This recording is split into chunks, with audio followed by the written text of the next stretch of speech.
my name is Jackie and I'm super enthused. Today I'm at Fruit and Spice Park in Redland, Florida for the Redland Summer Fruit Festival. It's a very rainy day and I was concerned that we'd be rained out, but it looks like we're not, so let's go try some fruit. Fruit and Spice Park was founded in 1944 by Mary Heinlein, whose portrait you see behind me, and her husband, Preston Bird.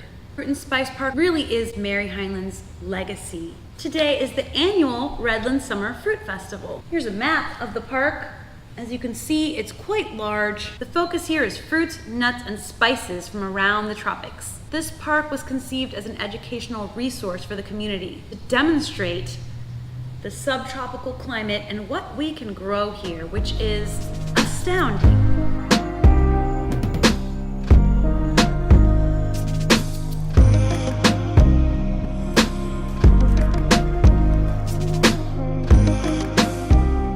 And we're in. A little rainy, a little soggy, but this festival is rain or shine, so there's no stopping the fun. They were kind enough to offer a rain check to guests, so if it's too rainy, you can come back tomorrow. But it doesn't look like it's stopping anybody, and it's not stopping me. If I had a friend with me, we would definitely take this photo op. Hi, how are you? Local beekeeping club, Tropical Beekeepers Association, and we meet in Homestead, 1700 North Chrome Avenue, the second Tuesday of every month from 7 in the evening till 9 o'clock at night. We are dedicated to teaching people about beekeeping. Some people go and they don't have experience and they can learn how to become a and then you can start. Exactly. That's awesome. Then we have some beekeepers that are commercial beekeepers, and then we have people that, you know, they've been in the hobby 3-5 years and yeah. Very cool. Do you have bees? Yes, I do. Ah, do you make honey? Yes. Awesome. So it's an important part of South Florida's ecosystem, yes, right? Yeah, bees are really important. Yes. Awesome. Well, thank you so much. Thank you. 180 varieties. Isn't that gorgeous? I just think that's the prettiest thing. It's beautiful. See what it looks like. Shine, a little bit of shine to it. Oh yeah. But you get that blush on there. Looks like a giant olive. Yeah, it does. And it's very striking in the whole. That's the only one that's that dark color. Yeah, it stands out. Florida farmers and organizations and more mangoes. Woo-wee. Beautiful.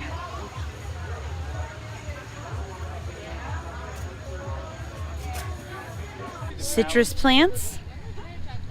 These are white sapote. These will get ready eventually. White sapote is part of the sapote group, and sapote just means soft fruit. It's local poisonous fruits. It's not from here. It's not from Jamaica, even though it's all over the place. It's actually from Africa. And when it opens up, there's a small section of it you can actually eat. But you can't open it by yourself. But there's a lot of it that is poisonous. So there's a way to cook it to get rid of the poison. In Jamaica, they eat it every day. It's called Ackee saltfish. That's their natural food. We got cashews. These are hog plums, but they're just different kinds. So these are good ones. You'll find a lot of these out there right now. If you guys wanted, there's over by the cactus. The red ones are over there. These guys are the candle fruits. So that tree right there is the candle fruit. So when this falls and lands on the ground, it sticks in the ground like this, and that's how the next tree grows. Yeah. These are edible. They just taste awful. It's like a very bitter pineapple. These are the candle nuts, like candle fruit, but the nuts. So you can take the sap of this and drench like a bandage and leave it on your foot. It'll get rid of all the dead skin. It'll make it smooth. Like 2 hours, you gotta leave it on. There's a different kind that you can light the seed, and it's like actually like a candle. Pendemis. So when that's ready, it falls apart by itself, and there's a little orange pulp you can chew on. But if you have something better to eat, you might want to eat that. That tastes good. This and the one I have over there is some of the lipstick gingers. So this is edible, but only this part is edible. How many of you guys are there? 6. That's one side piece of it. Got it. Like ginger. Yeah, this is lipstick ginger. You can only eat that part. It has to pop up by itself. Thank you. It's not really my favorite, but let's see what else I got here. I got a bunch of young coconuts. Tangy. So coconuts, if you find one that's green, yellow, or any color that's not brown, those are the young coconuts. Those are the best to get coconut water out of and cocoa Frio out of. And those are full of electrolytes, so it's known as nature's Gatorade. If you find one that's brown, those are the old ones. Those are the best to get coconut meat and milk from. And those are full of protein. Different kinds of mangoes. This and this one here are some of our ornamental pineapples. So these are edible, but they don't taste good. They're pretty, yeah. These are actually the original ones from Hawaii. The ones they grow there at the Adult Plantation are actually from Brazil. Those trees right there, the Guinea Chestnut. This is the biggest chestnut in the world. It gets bigger than American football when it's ready. And when it's ready, it opens up by itself and it looks like a flower. And it tastes pretty like a sour peanut. I don't like it too much. It's a little baby calabash. I know it doesn't look like a baby, but it's a baby. This one's gonna get bigger, and normally they turn brown on the tree. This one we use to make Moroccos. This is a big one. Gingerbread palm. This is normally brown. Here's a little gingerbread palm. So these aren't edible, but they're very fibrous. So in Africa, what they do is they use them to make toothbrushes. Oh. And there's a little hard seed in the middle called vegetable ivory. It's like a good imitation of elephant ivory. They make sculptures out of it. These guys are sapodillas. In Spanish is nispero. It's part of the Sapote group too. Wax jambu, just different kinds. Also known as water apple, guava apple, or Jamaican apple. These are really good fruits. These are some lychees. This is mostly what is out here. That's Thank you so much. Let's go take a little side detour around the park.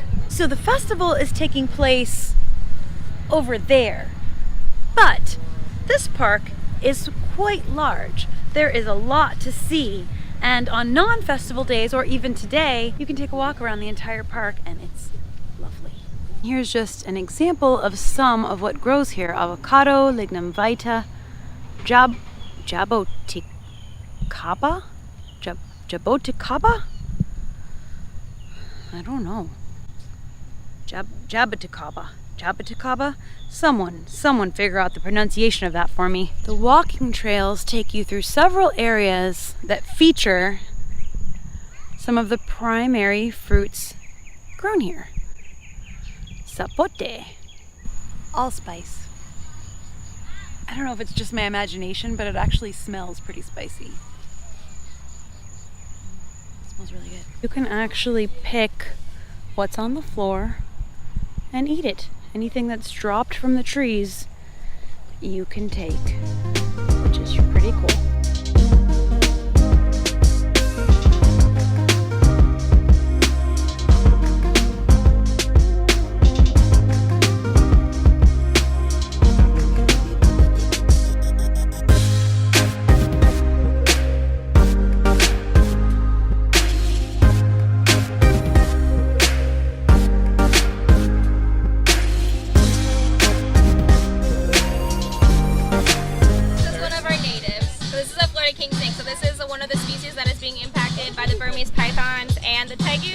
So since they are ground nesting species, the tigers will actually dig up their eggs and could potentially eat them, along with any of the ground nesting birds, alligators, crocodiles potentially.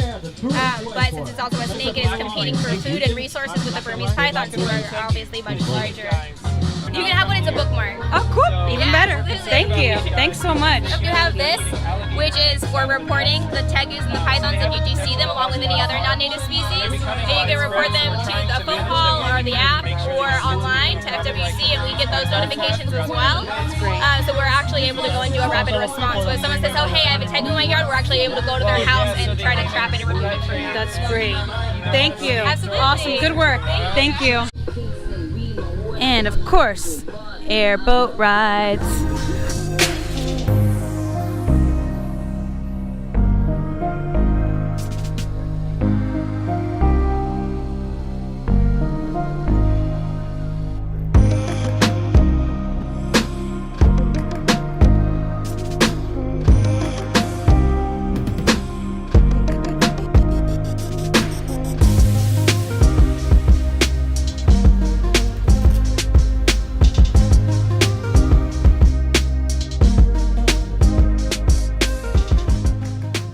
This is what I'm looking for, and this is what I want.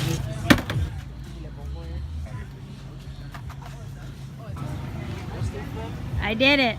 I got it. I found it.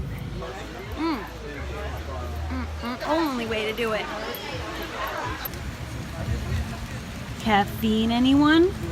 I don't mind if I do.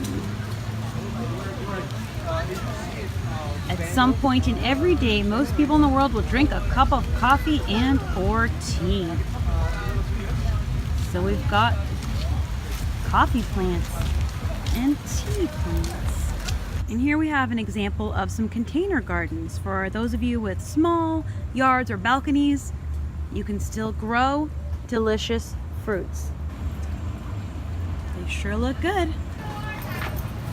The Redlands Schoolhouse, built in 1906 of Dade County pine. The first school in this area operated until 1916. The building was relocated to the front of the park in the 1940s. It was destroyed during Hurricane Andrew in 1992. This building is a recreation of the original schoolhouse. This was built in 2002.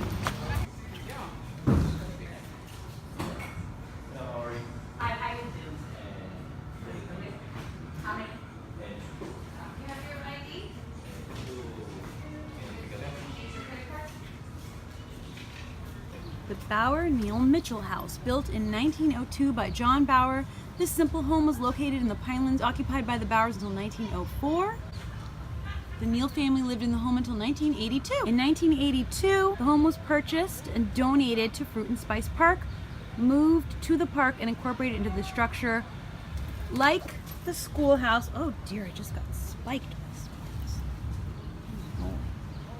Like the schoolhouse, the Bower Neal Mitchell House is a recreation of the original historic building, and it now houses a cafe. It's a beautiful home. Oh, hi, kitty.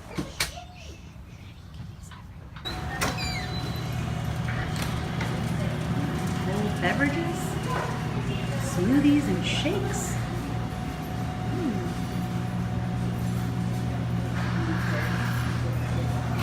And it has that historic South Florida feel. Here are some photos of the original building. The original planting guide map for Fruit and Spice Park. Redland District Band 1913. 1913. Dade County Tropical Fair 1937. First survey of Fruit and Spice Park 1944.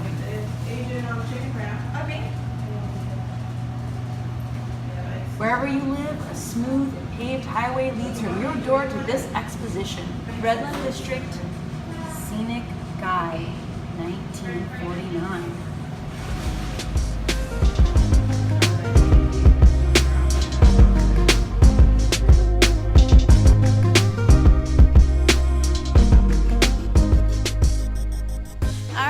Time for me to get out of here. Have a great one. Thank you for joining me on this tour of Fruit and Spice Park in Redland, Florida. I hope you enjoyed the fun, and even though it was raining, we made the best of it and had a good time. I feature all sorts of off the beaten path places, parks, and events, not just in South Florida, but anywhere I may roam, and I'll take you with me. So thanks again, and until the next adventure, stay enthused and stay dry.